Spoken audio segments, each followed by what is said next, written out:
Selamat pagi Indonesia. Anda menyaksikan seputar Bali terkini pukul 10 WITA bersama saya Dwi Priawan. Pertanian merupakan salah satu sektor yang sangat potensial dikembangkan di Bali.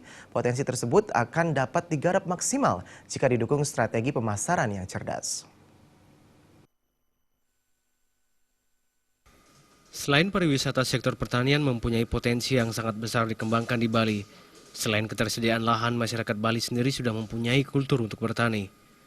Praktisi pertanian Ida Bagus Agung Gunartawa mengatakan, pertanian di Bali akan berkembang jika didukung strategi pemasaran yang cerdas. Pemasaran produk pertanian bisa dimulai dari lokasi yang terdekat sesuai kebutuhan konsumen.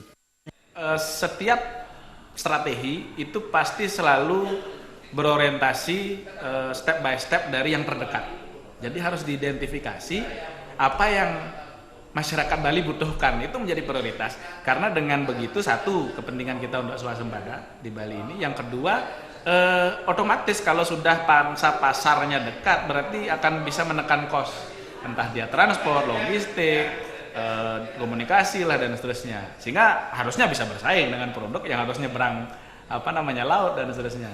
Yang kedua, diperluas coveragenya Indonesia. Indonesia ini secara demografi kan 40% dari penduduk ASEAN, 250 juta.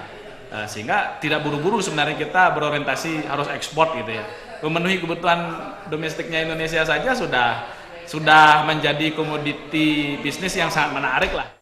Selain strategi pemasaran, pertanian Bali harus dikembangkan secara terintegrasi dan menyeluruh dengan memaksimalkan kerjasama antara pemerintah, perguruan tinggi, serta dunia usaha. Saputra, Bali TV. Kami akan kembali di seputar Bali terkini 1 jam mendatang. Selamat pagi dan sampai jumpa.